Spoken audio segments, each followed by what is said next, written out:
Good evening, everybody, and welcome to day 2 of the most important and probable questions for your AILET exam on Sunday. All right. Yesterday, we had covered around 70 questions. So, I am back with another set of around 100 questions.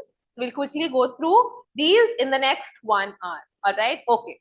The first question for today is, when is World Red Cross and Red Crescent Day observed every year? All right. Now, this question is important because it coincides with the anniversary of this one particular person known as Henry Durant. Okay. So, the correct answer is 8th of May. 8th of May, every year we celebrate the Red Cross Day. Keep in mind. Okay. Then, why is the above day celebrated as the Red Cross Day? It is celebrated as the Red Cross Day because it is the birth anniversary of Henry Durant. Okay. All right. On which date is National Technology Day celebrated in India? It is the 11th of May. And why is 11th of May celebrated as National Technology Day? And this year, I think the theme was Yantra. Okay. So keep in mind the theme of this year's Technology Day. So 11th of May, 11th to the 13th of May. All right. 11th to the 13th of May. In 1998, India undertook its second nuclear testing. All right, the second one was inclusive of the third one as well, and this is also known as Pokhran-2, and it is also known as Mission Shakti. Okay, Mission Shakti, and it was undertaken during the prime ministerialship of Atal Bihari Vajpayee. So this is what you have to keep in mind. And another thing, that this was the second test. All right, this was the second test that we had undertaken on 11th of May, which is celebrated as National Technology Day. The first test took place on 14th May, 14th or I think 18th of May. It is 14th, 18th. It is 18th of May, 1974. Okay. So for 18th of May, 1974, we undertook the first nuclear testing under Operation Smiling Buddha. Okay. It is Operation Smiling Buddha. And this was undertaken during the prime ministerialship of Mrs. Indira Gandhi. All right. Mrs. Indira Gandhi, 18th of May 1974, Pokhran-1, codenamed Operation Smiling Buddha, and it was with this test in 1974 that India became a nuclear weapon country. Okay. All right. Then coming to the next question, National Technology Day in India commemorates which significant event? It is the successful nuclear test at Pokhran, option B, and this is Pokhran 2, 1998. Remember the date and year. Okay. All right. Then what is the official theme of National Technology Day? It is Yugantar, for advancing new technology, research and acceleration, which is abbreviated as Yantra. Okay, it is abbreviated as Yantra, Yugantar, for advancing new technology, research and acceleration. All right. So remember the name Yantra. B is your correct answer. Then on the International Day of UN Peacekeepers 2025, 2 Indian peacekeepers were posthumously honored with the Dag Hammarskjöld Medal. All right, Dag Hammarskjöld is one of the previous presidents or secretary generals of United Nations. All right, and he is actually one of the most loved ones, most famous ones. So it is on his name that UN Peacekeepers Awards has been named after. And this year, 2 Indians had gotten this award. One is Havaldar Sanjay Singh. Please remember the name of both of them. And the second one is Brigadier General Amitabh Jha. Okay, Havaldar Sanjay Singh and General Brigadier Amitabh Jha have received the Dag Hammarskjöld Award or medal this year. Okay. All right. Then as per the 2025 Human Development Report, what is India's Global Human Development Index? It is a rank. It is 130th. All right. India has ranked 130th in Human Development Report or HDI rankings. This ranking is undertaken on 3 basic parameters: education, health and standard of living, or GDP, sorry, health, education and GDP. Okay, so these are the three indicators, and the Human Development Index has been given by two economists, Amartya Sen and Mehboob ul Haq. Okay, all right. Then which indicator is used to measure the health dimension? It is life expectancy at birth. The health dimension is measured by life expectancy at birth. Then the education one is measured by mean years of schooling and expected years of schooling. All right. So there are two dimensions under education: mean years of schooling and expected years of schooling. So we have education, we have health, okay, and then we have GDP, okay, or gross national income per capita. Then which of the following works earned Rabindranath Tagore the Nobel Prize? Acha. Now one thing that Nobel Prize in Literature is not given for a particular piece of work, all right? It is given for any particular author's entire body of literature, everything that that particular author has written, all right? Gitanjali is just one of his most famous ones, which is mostly associated with his Nobel Prize, all right? But Nobel Prize in Literature is always given in a major, entire body of work, and is not limited to only one particular work, all right? So just remember, it is given for an entire body of work. Gitanjali is his most famous one.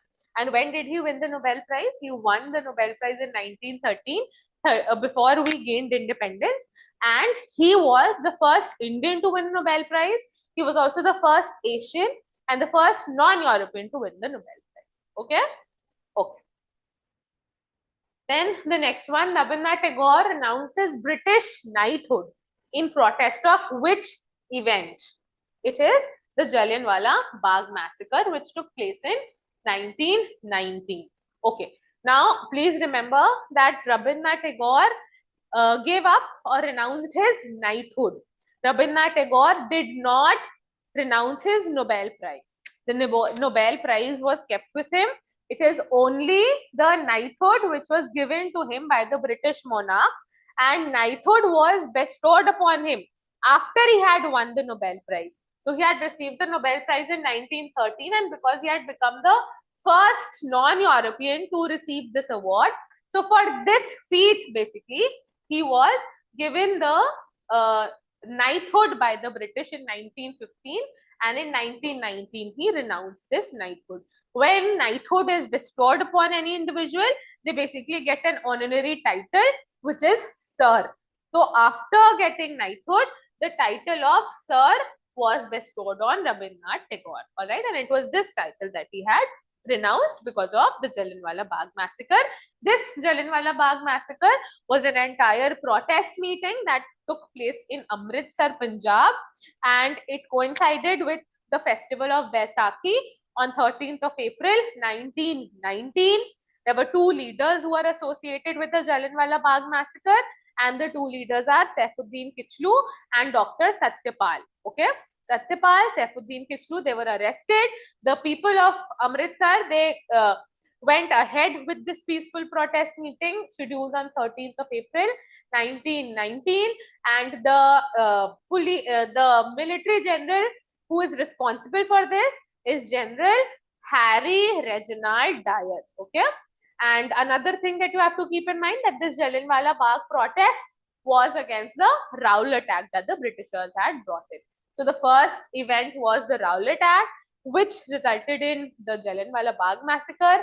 Then also during the same time, we had the Khilafat movement gaining ground in India because of the abolition of caliphate by the British after the Second World War, as a repercussion on Turkey as one of the losing parties in the war. And after these three basic events became the causes for Mahatma Gandhi launching the non-cooperation movement in 1920. Okay, all right. Then which of the following Bharat Ratna recipients in 2024 was the only living awardee at the time of announcement. Okay, so these 4 people, they have been given the Bharat Ratna last year, and out of them, one particular person was and still is the only alive one. It is L.K. Advani. Other than him, Chaudhary Charan Singh, P.V. Narasimha Rao, Karpuri Thakur, all 3 of them were given this award posthumously. Okay, Bharat Ratna is India's highest civilian award. It was given for the first time in 1954. The first awardees were Dr. Sarvapalli Radhakrishnan, C.V. Raman, and C. Rajgopalachari. Okay. All right. Then, in which year was the Bharat Ratna Award instituted and first conferred? So, it was in 1954 that it was first instituted and first conferred. The first 3 recipients being C.V. Raman, Dr. Sarvapalli Radhakrishnan, okay, and one more being C. Rajgopalachari. Okay, C. Rajgopalachari was also the last the last Governor General of India and also the first Indian Governor General to hold the post. The last British Governor General or the first Governor General of independent India was Lord Louis Mountbatten. He held the position for 1 year, after which for another year it was given to C. Rajgopalachari. Sarvapalli Radhakrishnan was our first Vice President, and he is also he is one of the 2 Vice Presidents to have held the position of Vice President for 2 consecutive years. All right. So, for 2 consecutive terms. So, we had Sarvapalli Radhakrishnan as the Vice President of India for the first 10 years after we gained independence, and the other individual to have been the Vice President to have held office consecutively for 2 terms or for a total of 10 years was Hamid Ansari. Okay, and C.V. Raman naturally is the person who was the first Asian, first Indian, first non-European to have won a Nobel Prize in the category of physics in 1930 for the discovery of the Raman effect, and it is on his receiving of the because of his receiving of the Nobel Prize, his birth anniversary, 28th of February, we commemorate or celebrate as National Science Day. All right. So, National Science Day is 28th of February, National Technology Day, 11th of May, and National Space Day is 23rd of August. Okay. So, keep these in mind. All right. Then, who among the following was not among the first 3 recipients of Bharat Ratna? I just told you all the answers. It is Jawaharlal Nehru. The other 3, C.V. Raman, S. Radhakrishnan, and Rajgopalachari, were the first recipients of Bharat Ratna. All right. So, C is your incorrect answer. Okay. Then, coming to the next one, who was unanimously endorsed as the first president of International Big Cat Alliance in June 2025. All right. Now, remember, it is unanimously endorsed, meaning that he has been chosen. All right. The president of this body is Bhupendra Yadav. He is presently serving as India's Minister of Environment, Forest and Climate Change. He has been chosen by the member countries of IBCA, and the Minister of Environment, Forest and Climate Change is not by default or is not an ex officio position held by India in IBCA. Okay, just a little bit or certain facts about IBCA, that it was established in 2023 on the 50th anniversary of Project Tiger by our Prime Minister Narendra Modi from Karnataka, and it seeks to undertake conservation preservation of 7 big cat species. Out of all these 7 big cat species, India is a home to 5 big cat species, and another thing that there have been 6 countries who are ratified members of IBCA. All right, so they are Eswatini, Nicaragua, Liberia, Somalia, India, and the recent one in August 2025 has been Nepal. All right, we have 6 ratifying countries of IPCA. Okay, all right. Then moving to the next question, which two of the following big cat species are included among India's big 7? All right, the leopard and snow leopard are a part of India's big cat species. All right. Okay. Then the Khelo India Youth Games. What was the total number of sports, both competitive and demonstration sports, that featured in Khelo India Youth Games in 2025? So it is 28. All right. Want to tell them something about the Khelo India Games? It was the Khelo India program was launched or established in 2016, 17, and under the program we have various other small events like the Khelo India Youth Games. Then we have the Kirti initiative, which is to tap onto young sports persons, children basically in the age group of 9 to 11, and this entire program of Khelo India was undertaken by the government initially for 5 years, and it was extended from 2021 for another 5 years till 2026.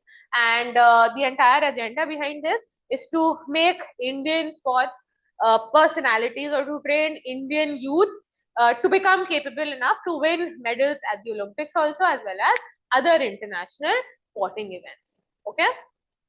All right. Then which state emerged as the champion of Khelo India Youth Games with a record haul of 158 medals? It is Maharashtra. Maharashtra was the first, followed by Haryana. Haryana was the second one. Then coming to the next question, which is on India State of Forest Report. Okay. What is the combined total of forest and tree cover as per ISFR 2023? Now, why 2023 is mentioned is because the India State of Forest Report is a biennial report. Biennial report meaning that it comes out every 2 years. The last report, which consists of the data till 2023, was released in December 2024. All right. Now, the 2025 report, in all probability, we'll get it in 2026. So, this particular data becomes relevant for exam even today. And it is a biennial report. It is released by the Forest Survey of India along with Ministry of Environment, Forest and Climate Change.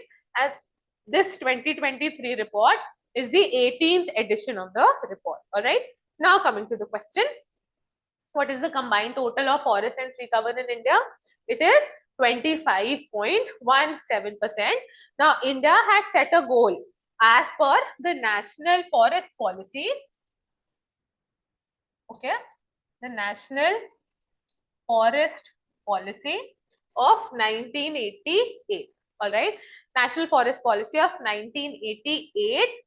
Under this particular policy, India has set a target that 33% of our total geographical area must be under tree and forest cover. All right. So as of now, we only have a total of 25.17%.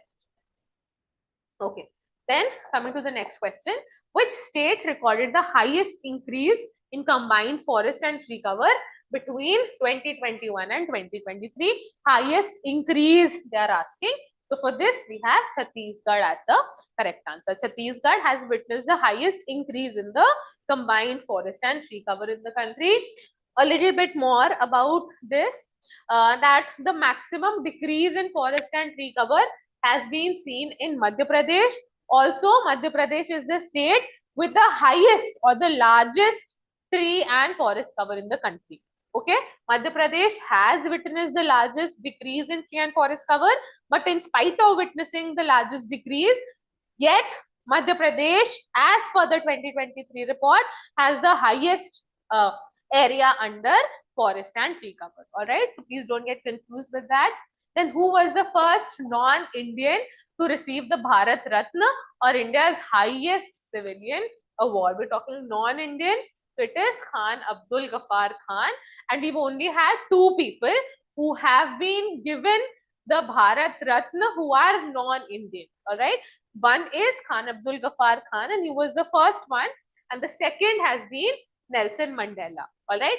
Mother Teresa is also a Bharat Ratna awardee, but she had become a naturalized citizen of India when she received this award. All right. So we only have two. One is Nelson Mandela and one is Khan Abdul Ghaffar Khan.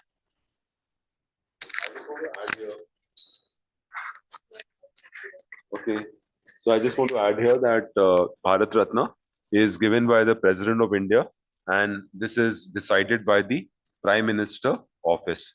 Started, as ma'am had put a question here, 1954, and that option choice had Jawaharlal Nehru as the incorrect option. So Jawaharlal Nehru was awarded the following year in 1955, and he was awarded this with Visheshwarya. We have the Visheshwarya, we have the Engineers Day, and we had Bhagwan Das the following year. So the first year was C.V. Raman, Rajagopalacharya, and Radhakrishnan. And the following year, we had Jawaharlal Nehru and Bhagwan Das and Visheshwarya, right? Indira Gandhi was the first woman to get the Bharat Ratna, and this was in the year 1971. Okay. Also, there was a question on Khelo India. Remember that this year there were 28 games that were played, and this was 27 plus 1, right? And when we say 1, this was esports that was the demonstration game this time. And in 27 games, they added a new game this time, which was known as Sepak Takraw, which is basically a kind of a volleyball which you play with the legs, right? Sepak Takraw. And this was the 7th edition of the Khelo India Youth Games, and this was played in 5 cities of Bihar plus Delhi. Okay, and you all know that Gaja Simha was the mascot of Khelo India Youth Games. Also, there was a question on. So we have done this, right? Okay, okay. Hold on, just 1 second. I'm going. I will go back. Yeah. Now this question. Uh, which state recorded the highest increase in the forest and tree cover? Had the question been just the forest cover, then what will be the answer? Can you answer? If it is just if the question is highest increase in the forest area alone, I want this answer in the comment box. This is forest and tree cover in which Chhattisgarh has got rank 1 and followed by Uttar Pradesh. Now, if it is just the forest cover, then what is the state? Is it a northeast state? I mean, you will see that when you answer this. So I want this answer in the comment box, right? And also the union territory, which has maximum forest and forest cover percentage is Lakshadweep in India. The union territory which has got maximum is Lakshadweep. Okay. Uh, and also you know that Food and Agriculture Organization had come with the forest assessment report, Mizoram, right?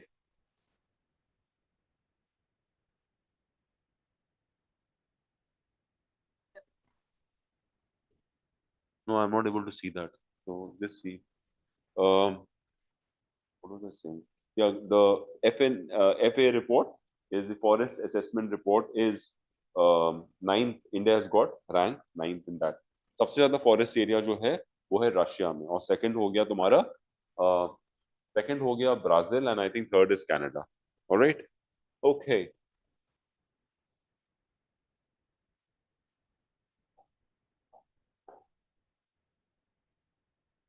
Okay.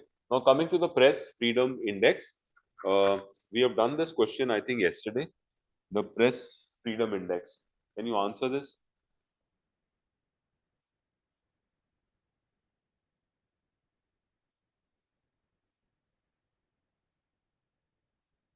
The press freedom index.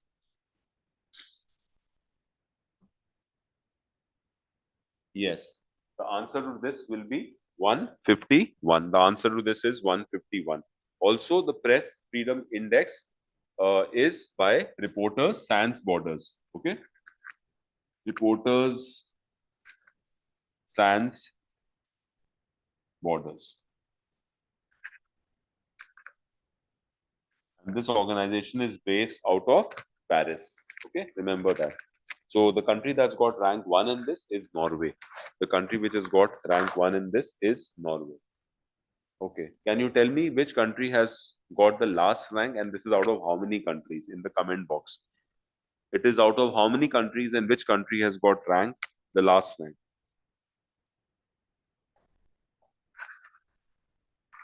Okay, now coming to Ullas. Yeah. Now, this particular scheme is important because we have had innumerable editions this year only. All right. So the question says that which states / UTs have been declared as Ullas fully literate in 2025. So your correct answer for this is option B. Okay. Yes. Mizoram, Tripura, Goa, Himachal. Himachal has been the latest state to have received this recognition, and Ladakh is the only UT as of now to have received this. Okay. We're looking at 95% plus critical skills area. Okay. For to be declared as fully literate under Ullas, you have to have total literacy above 95. Okay. Total literacy has to be above 95%, and otherwise, under the National Literacy Program, literacy rate above 90% is considered as fully literate. So when we do not include Kerala under Ullas literate, because literacy in Kerala is above 90%, and otherwise for Ullas it is supposed to be above 95%. Also under Ullas, our target population is 15 years and above. Mostly we are looking at adult population who have, due to any XYZ reason, missed on to formal schooling. All right. And this particular program, Ullas, is for 5 years, ranges from 2022 to 27. It has an agenda of educating 5 crore people in these 5 years, with 1 crore people per annum as the target year. And Ullas has also been undertaken under the new education policy. Okay. Now, Ullas is for 15 years and above. Along with this, under NEP, the government has another program which is known as Nipun Bharat. Okay. Nipun Bharat was launched in 2021 and it is still 2026. Nipun Bharat basically seeks to promote functional literacy and numeracy in school going children between the classes of 3 to 5. Okay. All right. Then, when is the 39th National Games going to be held? I think it's already held. No, 38. Acha, haan. 39th National Games will take place. So 37th was held in Goa, and right, 38 was in Dehradun and Haldwani. Haldwani. Okay, basically Uttarakhand. And 39th is going to be in Meghalaya. Also, the first national games, it was earlier called as the Indian Olympic Games, right? And this was in 1924, if I'm not mistaken, and this was held in Lahore. Okay, while we are doing this, also remember that the first Asian Games was also held in India. The first Asian Games, and this was in 1951. Okay, and the mascot for the National Games this year was the state bird Monal.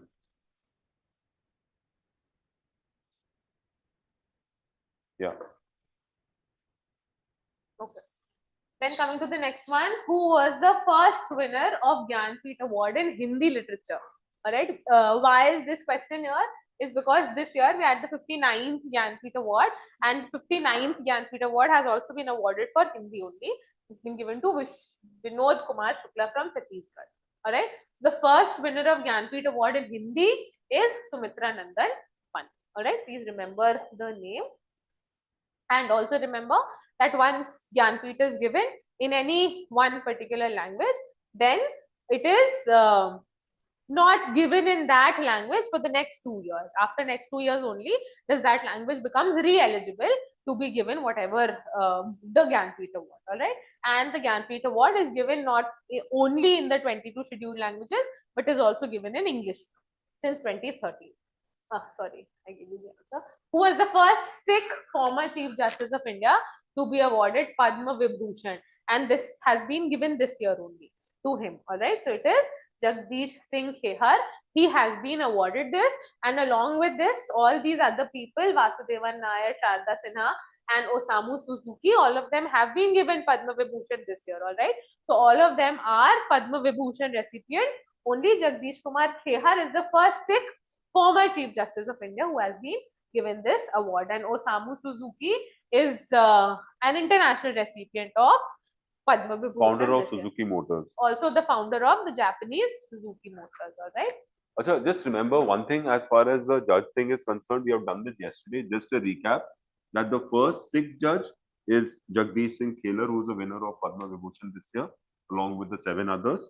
The first Dalit Chief Justice of India is Balakrishna, right? And the first Buddhist and second Dalit to be the CGI is Justice B.R. Gavai. So remember these 3 things. And B.R. Gavai is the 52nd Chief Justice of India, and the 53rd one has taken oath is Suryakant. Okay. Then Bharat Jain. This was in news, and this has been developed by India only, and it is India's LLM language model. Linguistic language model. Language learning model, कुछ ऐसी उसका नाम है, okay? Supports how many Indian languages? So it supports a total of 22 Indian languages. 6 scheduled. 8 scheduled. 7 scheduled, but not necessarily that these 22 languages are, 8 scheduled, yes. Not necessarily that these 22 languages are from the 8 schedule only. It can be any Indian 22. Okay. Then which of the following countries have ratified the IBCA? Okay, this I just told you all in one of the questions previously when we were doing the president of IBCA this year. So I've already given you all the answers. If you all remember the answers, then you all can definitely answer this question. Who have ratified not only as of January, but as of 2025. Okay, which of the following countries have ratified the IBCA? Okay, a lot of you have given me the answer as B, and B is the correct answer. It is India, Nicaragua, Eswatini, Somalia, Liberia, and Nepal. Nepal is the latest country to have ratified this in August.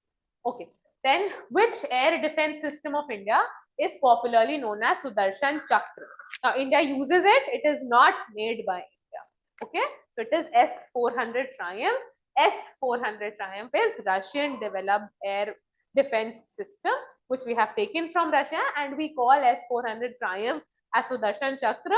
And also to develop our own air defense system, which was announced this year only in the Independence Day speech, we have named that also as Mission Sudarshan Chakra, and it is in the next 10 years, that is by 2035, that India seeks to develop its.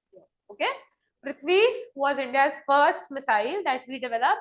Barak 8 is a defense system that we take from Israel. Okay. And Akash missiles. Akash is a missile. It is an air-to-air missile. Akash means Akash. No, surface-to-air missile. Okay. Which of the following correctly describes the Anji Khad Bridge? This was also in news this year. So if you all can answer this. Okay. It is A, India's first cable-stayed rail bridge and second highest railway bridge after Chenab. Okay.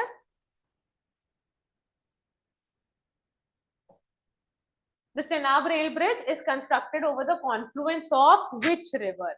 Now, the name Chenab is also like yesterday I had told you all about Ganga. So, Bhagirathi and Alaknanda, they together form the Ganga river. Chandra and Bhaga, they form the Chenab river. All right. And then looking at the other options also quickly, Padma and Jamuna, they together form the Meghna river. All right. ये कल sir ने बताया था तुम लोगों को. Padma is Ganga. Ganga is known as Padma in Bangladesh. Jamuna is Brahmaputra. Brahmaputra is known as Jamuna in Bangladesh. The two of them merge and they form Meghna. Tunga and Bhadra also are two different rivers which join together and form Tunga Bhadra. And Tunga Bhadra is a tributary of Krishna river. Okay. And also remember this, that Chenab River originates from Baralacha Pass Baralachala in Pass. Himachal Pradesh. Okay. Then which Indian state topped the Fiscal Health Index 2025 released by Niti Aayog? Now, this particular index is important because this is the first time that this index has been launched by Niti Aayog. It covers a total of 18 major states of India, and it has a base year as 2022-23, and it works on 5 sub-indices. Okay. All right. And this is out of 18 states, and Punjab has got the last rank. Odisha has got first rank. Niti Aayog is, the chairman is the Prime Minister, the vice chairman is Berry, and the CEO is BVR BVR Subramanian. Subramanian. And Minister of State is Inderjeet Rao. I don't know Rao, but Inderjeet. Okay. Then which country assumed the chairmanship of Bay of Bengal Intergovernmental Organization? This is our dear sir's favorite question. One of his favorite questions. It is India. India has assumed the chairmanship of Bay of Bengal Intergovernmental Organization in 2020. Okay. Which song won the record of the year at the 67th Grammy Awards held in 2025? Record of the year has been won by Not Like Us by Kendrick Lamar. Okay. Then, where is the 52nd G7 Leader Summit scheduled to be held in 2026? So, in 2026, it will take place in France, in this particular place. Evian. Evian. Evian, Evian. Baines. Yeah, Evian वो पानी नहीं, उसी के नाम से याद कर सकते. Okay. That mineral water. वो Evian है, ठीक है, brand है. Okay. Then what was India's rank in the Corruption Perception Index for 2025, which was released in early 2024, which was released in early 2025? In Corruption Perception Index, India's rank has been 96 out of 180 countries. And this index is released by the organization Transparency International. Okay. The cleanest country is Denmark in that, and it basically gives you a score ranging from 0 to 100. Okay? This may other na? Denmark is the first one. India ka rank is 96, and 180 countries hai total, released by Transparency International. Okay? Then what was the name of the US operation targeting Iran's Fordo, Natanz and Isfahan nuclear facilities using B-2 bombers and Tomahawk missiles? The name of US operation हम यहाँ पर बात कर रहे हैं. The US operation was Midnight Hammer. Operation Rising Lion was Israel's operation that Israel had undertaken in the same 12-day war on Iran. Steel curtain कुछ नहीं है. It was Iron Curtain, which was called for by Winston Churchill during the Second World War and during the Cold War, sorry. Operation True Promise 3 was launched by Iran as a retaliatory attack on Israel. Iran also launched Bashrat al-Fateh, known as the Glad Tidings of Victory, after destroying US bases. Al-Umaid उस base का नाम है, in Iran, in Qatar. Okay. And one more thing, India launched Operation Sindhu here. Okay. India launched Operation Sindhu to bring back stranded Indians from Iran. Not only did we bring back Indians, but we also brought back Nepalese and Sri Lankans. Okay, just one point here. Since Iran has come, the supreme leader of Iran is Ayatollah Ali Khamenei, right? Ayatollah Ali Khamenei. And who was the first one? Can you tell me who the first one was? He's the second supreme leader. So this is Ali Khamenei. Okay, who was the first one? Put that in the comment box. Also, the president of Iran is Pezeshkian. Okay, the president of Iran is Pezeshkian. Right? Also, with in context of Iran, you had a question in the Clat examination, which is the port that India has taken on lease. This is the second time that India has taken on lease, right? And that is the first lease was from 2015 to 24, and now the second one is from 2025 से लेकर के 2034 तक 10 साल की lease में लिया. This port has been built by the Indian Ports Global Limited and the International Maritime Organization of Iran. No, not International Maritime. There is this organization, Indian Ports Global Limited, and one organization of Iran. I'll just tell you the name of this. Right? The main port of Iran is the Bandar Abbas port. Bandar Abbas port. Okay, Iran is part of the international north-south corridor, which starts from the Jawahar port and the Kandla port in India. It goes to the Chabahar port, and there from Central Asia to Europe and Russia. It is Ports and Maritime Organization. Okay, it's called the Ports and Maritime Organization. Ports and Maritime Organization of Iran. It is PMO, not IMO. International Maritime Organization is based at London. So that's one of the specialized agencies of UN. This is Ports and Maritime Organization. Okay. So recently Putin had visited India and they also spoke about the North-South Economic Corridor. Okay. Iran के neighbors अगर तुम देखोगे, you have Afghanistan to its right, then you have Pakistan, right? Then you have Turkmenistan, then you have the Caspian Sea, then you have Azerbaijan, then you have Armenia, then you have Turkey, and then you have Iraq. Okay? All right. Yeah. So the second one was Khomeini, the first one was Khomeini. Ayatollah Khomeini. Ruhollah Khomeini. Okay. Now the answer to this question is Operation Sindhu. India had launched Operation Sindhu to bring back India. Then which year has been declared as by the United Nations General Assembly as the International Year of Women Farmer? So it is the next year, 2026. This year, 2025, we have four basic years actually. One is International Year of Cooperatives. This is the second International Year of Cooperatives. Okay. The first one, please tell me in the comment box, when did we have the first International Year of Cooperatives? The second is International Year of Glacier Preservation this year. Okay. Then we had, we also have 2026 as the International Year of Quantum Technology. And it has also been recognized as International Year of Peace and War, something like that. Okay. So we have four basic years in 2025. Remember one thing, that since this word woman has come here, I'm sure you know about UN Women. UN Women. And recently, the Indira Gandhi Peace Award has gone to Michelle Bachelet for last year, right? So she has got the Indira Gandhi Peace Award, right? Peace and Disarmament Award. And she was the founder of UN Women. UN Women was set up in the year 2010. So she is a former president of Chile, and from 2010 to 2013, she also served as the head of UN Women. Yeah.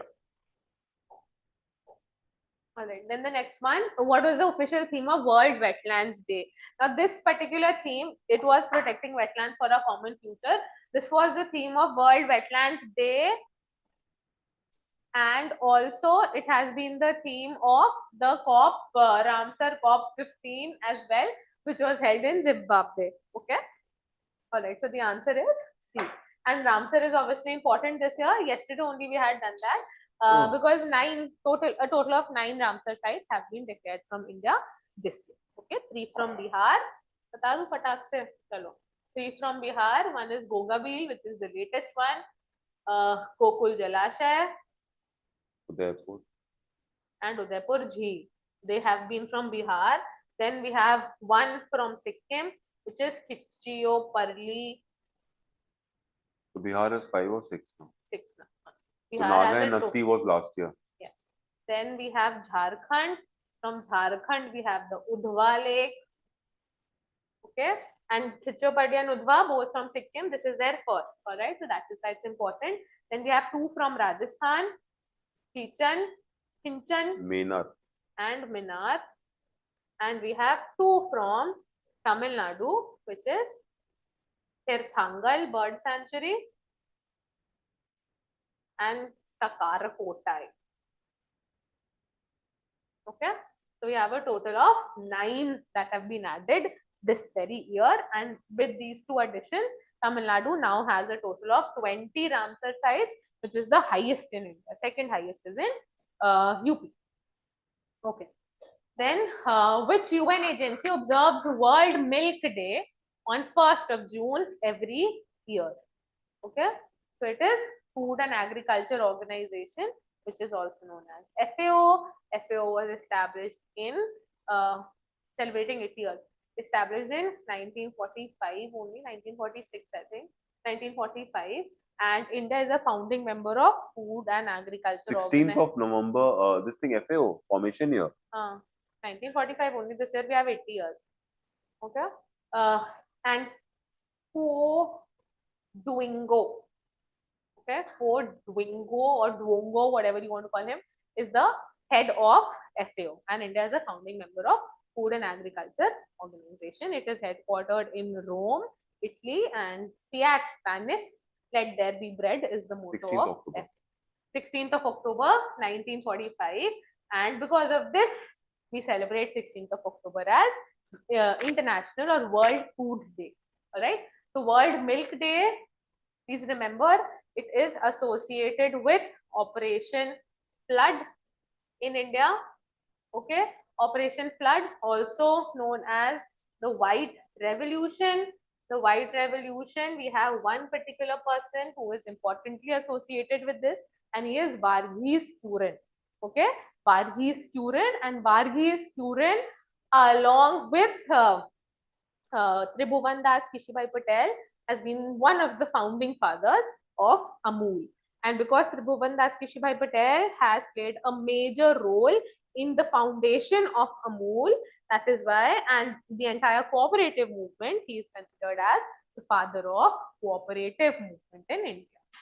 Okay, now just remember one thing, that as far as the food part is concerned, anything with respect to food is in Italy, right? So one is the Food and Agriculture Organization, jiska is par global forest assessment report aaya, which I just spoke about, and the second one is the International Fund for Agriculture Development, which is also based in Rome.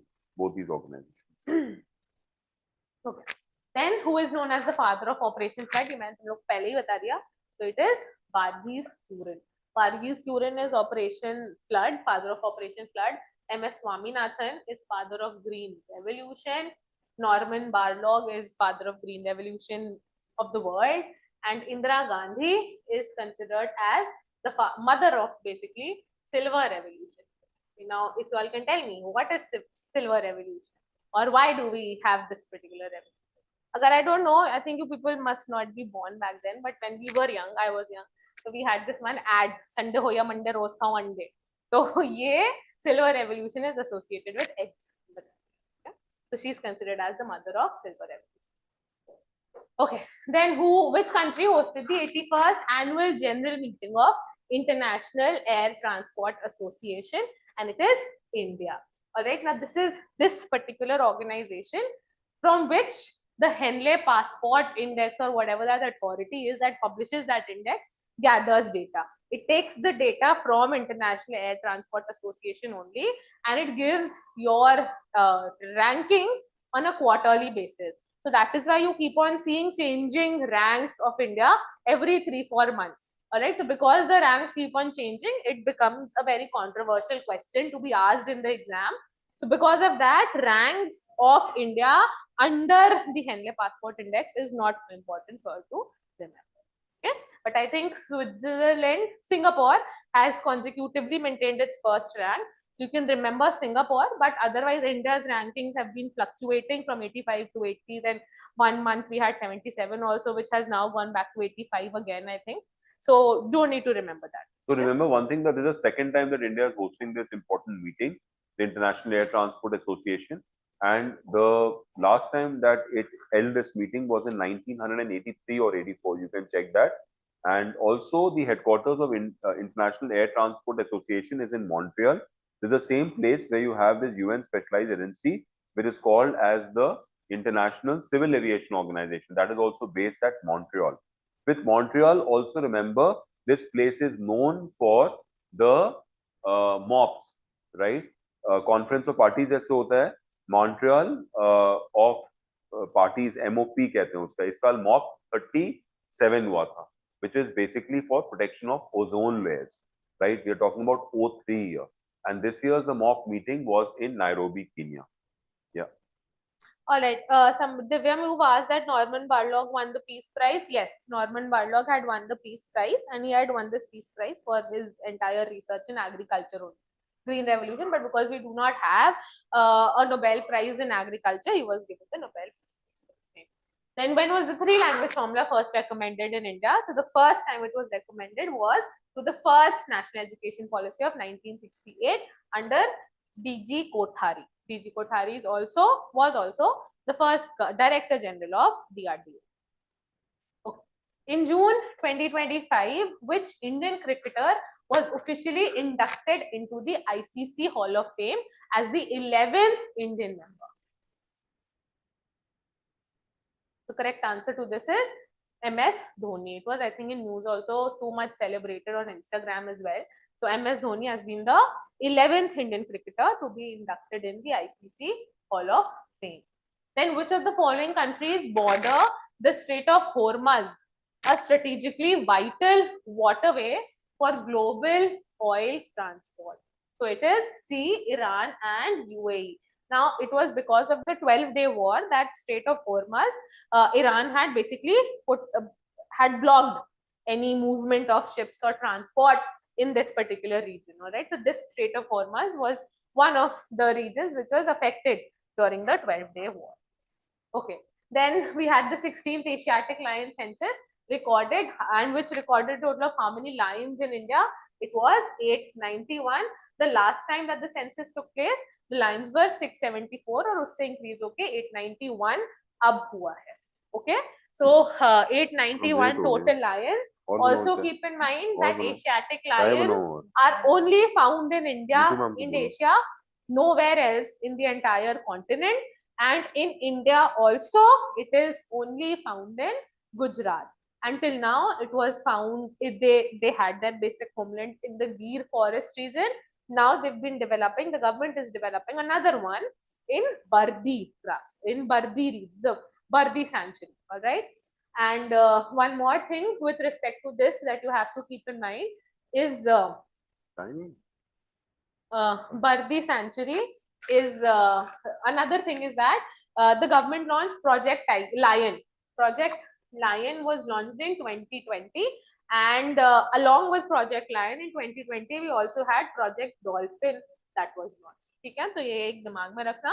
और इस बार wild life week में जो अक्टूबर में हुआ from 1st to 7th of October, Project Dolphin Phase 2 has been launched. All right, no Phase 2 for Project Lion, but Project Dolphin Phase 2 has been launched, and along with this, 4 other programs have been launched during the Indian Wildlife Week.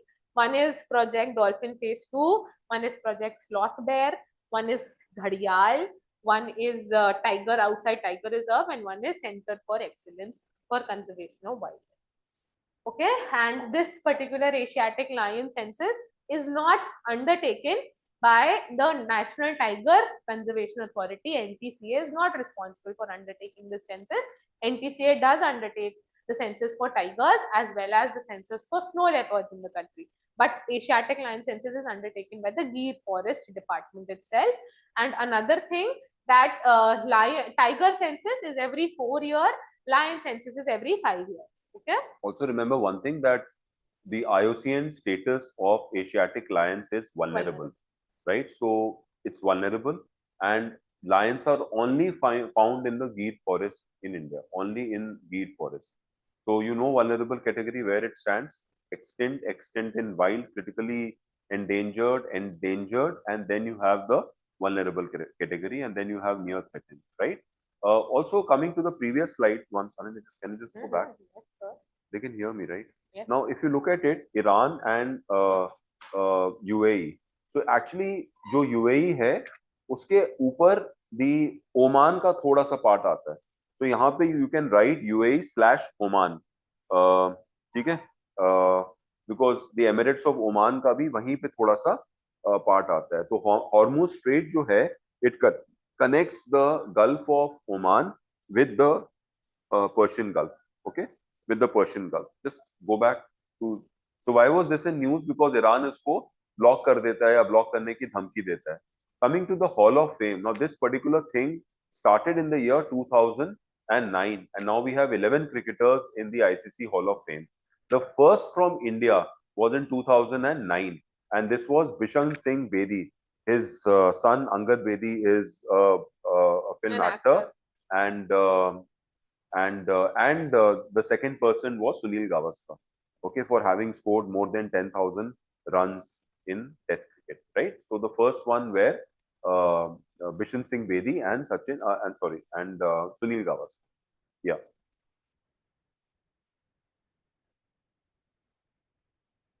Okay, then which article of the Indian Constitution provides for the establishment of Finance Commission? It is Article 280 of the Constitution. Then the recommendations of the 16th Finance Commission will be applicable for the period of from 2026 till 2031. All right, the head of the 16th Finance Commission, if you all can tell me, who is the present head of the 16th Finance Commission? The head of the 16th Finance Commission? Yes, he was also the vice chairman, first vice chairman of Niti Aayog. Yes, Arvind Panagria. And yes, Divyam, for dolphins, it is 6327. Okay, now just coming back to this Finance Commission thing, the Finance Commission basically decides how the taxes and grants have to be distributed between the center and the state, right? The second thing here is that ma'am has already told you that the present chairman is Arvind Panagria, and the first chairman was K.C. Nyogi. The first chairman was K.C. Nyogi.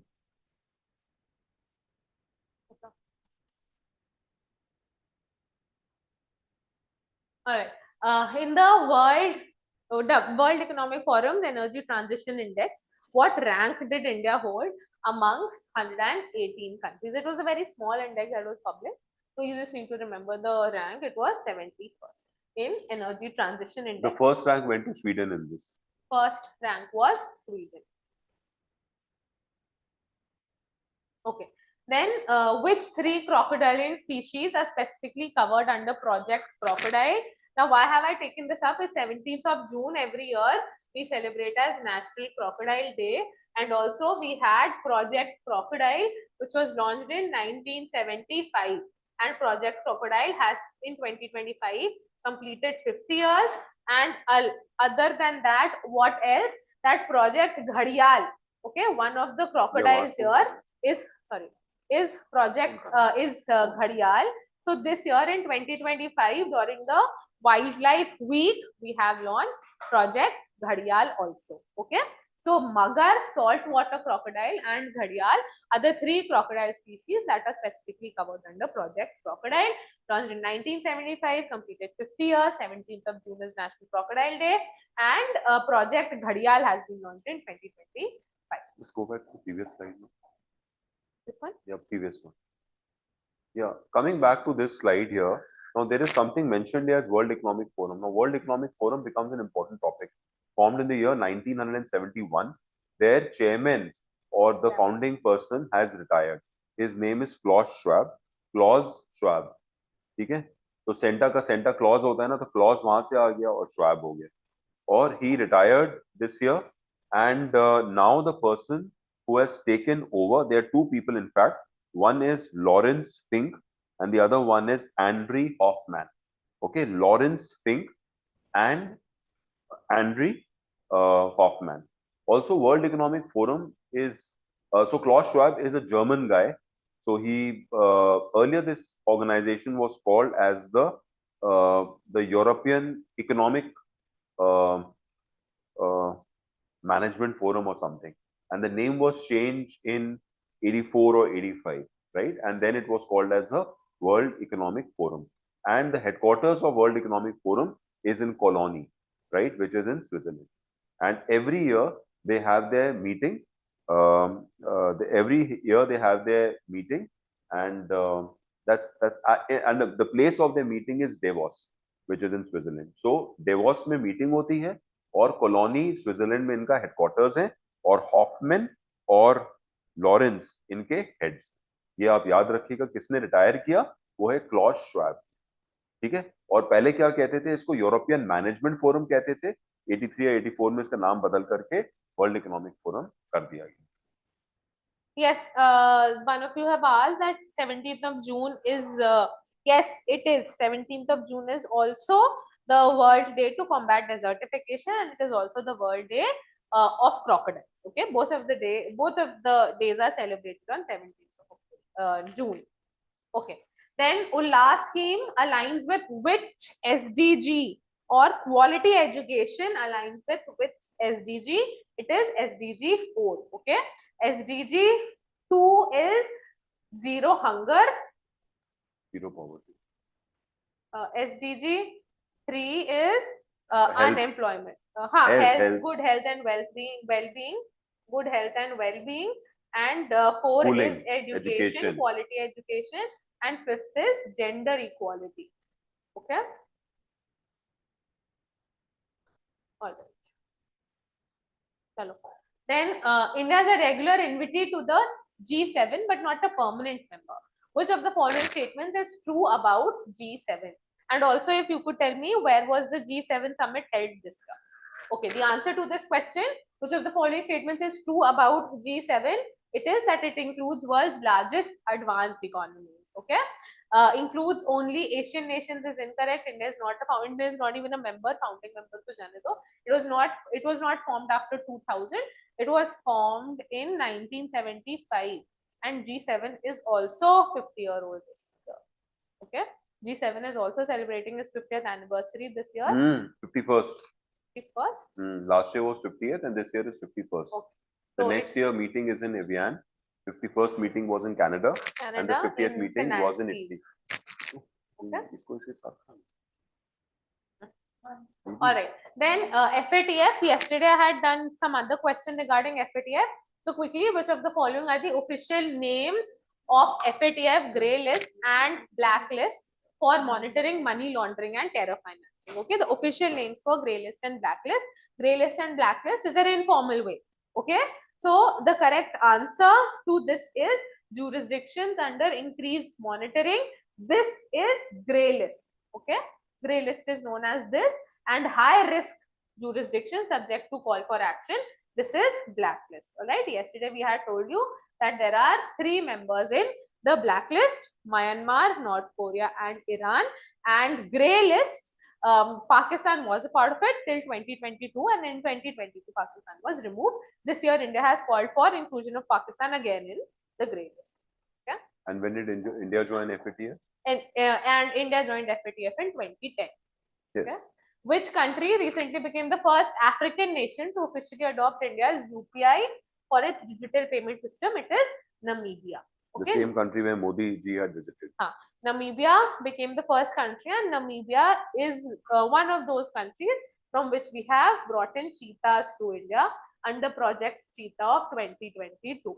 Namibia gave us 8 cheetahs. South Africa was the second country, gave us 12 cheetahs, and we've signed another memorandum of understanding with a third African country, which is Botswana, and Botswana is also going to give us 8 cheetahs. Okay?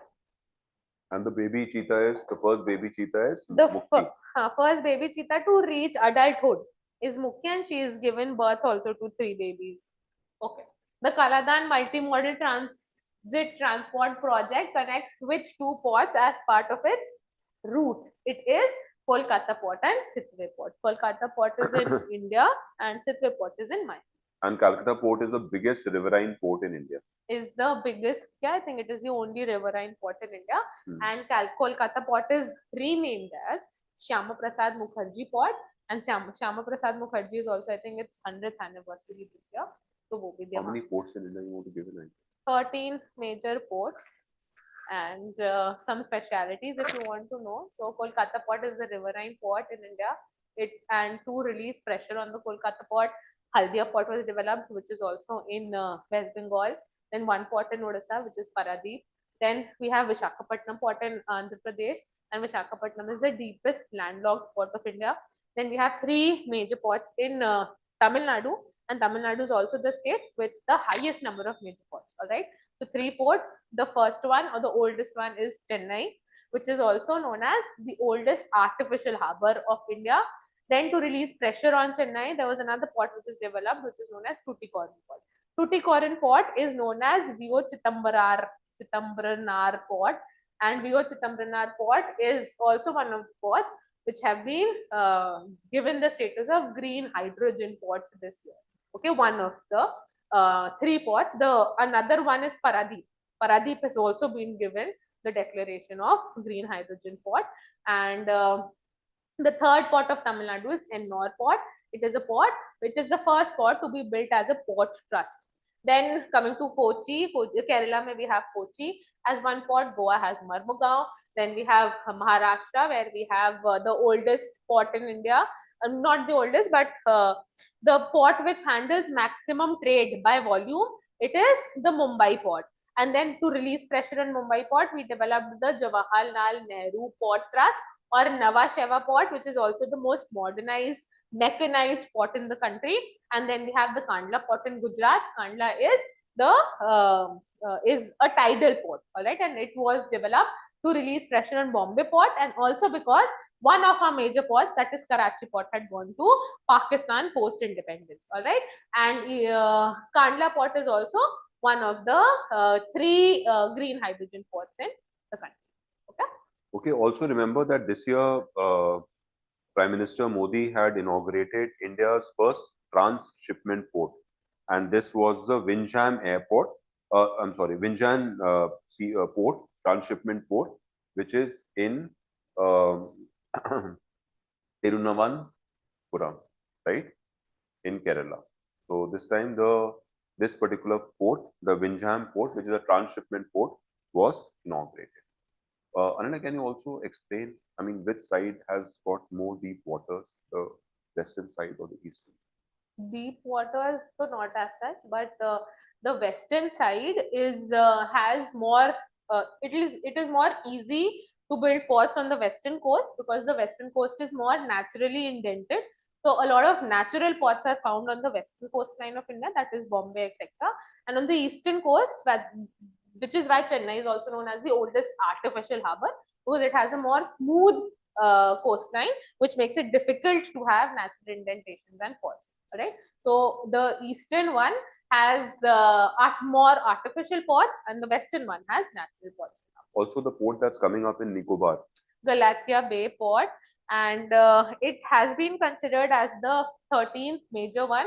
And there was a contention between this one and the Vadhavan port in Maharashtra. But as of now, we consider the Galathea Bay one, because they've begun their work there. All right.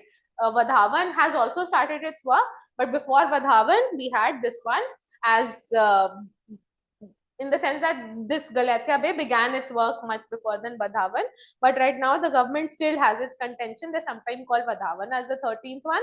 Sometimes they call Galathea Bay as the 13th one. Okay. Also, the leatherback turtles are being threatened because of this Galathea Bay port. So, leatherback turtles in the Great Nicobar Islands. All right. Then which landmark was recognized as India's 44th UNESCO World Heritage Site? It was Maratha Military Landscape. At least I'm really, really wishing that you get at least this question in the AILET exam if they did not give it to you in the Clat exam. So Maratha Military Landscape has been the 44th one. 43rd one was Moidams of Ahom dynasty in Assam. Okay. And this particular decision was taken in the World Heritage Committee conference held, which was the 47th one, which took place in Paris, France. Okay. And Maratha military landscapes, I've told you innumerable times, there were a total of 12 forts, out of which 11 were in Maharashtra and one was in Jinji. Is in Jinji in Tamil Nadu. Okay. So remember the name of the Tamil Nadu fort. Okay. Then the Grand Ethiopian Renaissance Dam. It was in news. So which of the following is true about Judd? Quickly. It is option B. It was formerly known as Millennium Dam and is built on Blue Nile River. It is not located in Kenya, but it is located in Ethiopia itself. All right. It is in Ethiopia and it is Africa's largest hydroelectric project in Egypt. Again, no, it is in Ethiopia, located in Uganda. ये भी ठीक है? Acha, I just wanted to add a couple of points like to the previous slide here. When we spoke about the Great Nicobar Islands, so just ahead of it, you have India's southmost point, and that is known as the Indira Point. Also in India, along the, I mean, the main border, the subcontinent, the southmost point is Kanyakumari. So just remember, I mean, it depends on the kind of question. तो अगर हम लोग अंडमान निकोबार लक्षद्वीप को सब ले रहे हैं तब इंदिरा पॉइंट है, अदरवाइज हमारा जो मेनलैंड है उसका बन जाएगा कन्याकुमारी. या okay, and also Indira Point is no longer above the ocean surface, above the sea surface. It was submerged underwater after the 2004 tsunami. Okay, Indira Point याद रखना southern का है और Indira Col is our northernmost point in Jammu and Kashmir. और इस बार एक और news आई थी अलोंग द कोस्ट लाइन के बारे में, दैट इंडिया का जो कोस्ट लाइन लेंथ है जो पहले 7500 कुछ था 7516, it has increase to 11098 kilometres. ठीक है, तो ये आप याद रखिएगा. इट इज नॉट बिकॉज कोई हमने नया एडिशन या सब्ट्रैक्शन ऑफ टेरिटरी करा है. It is only because that previously we did not measure it using very nice precise measuring technology. Now it was very precisely measured using ये क्या कहते हैं satellite imagery etc. And this is the National Hydrographic Organization which is based at Dehradun. Okay. Then why is National Science Day observed on 28th of February in India? This I had already given you. इसे थोड़ी देर पहले ही बता दिया था मैंने when we were doing National Technology Day. So it is because C.V. Raman discovered the Raman. Okay. Then who is popularly known as the missile woman of India? It is Tessie Thomas. Tessie Thomas is considered as the missile woman of India. Ritu Karidhal is the rocket woman of India. ठीक है, याद रखना. Then which of the following statements about Beti Bachao Beti Padhao scheme is correct? Because the scheme has completed 10 years, so I've just given it to you so that in case the question is asked, so it is A. It was launched in 2015 from Panipat, Haryana, targeting 100 districts initially to Bachao Beti and to Padhao Beti. And why Panipat specifically was undertaken? Because Haryana has the lowest sex ratio in the country. Okay. Let's go back to the previous slide. One more. One more. One more.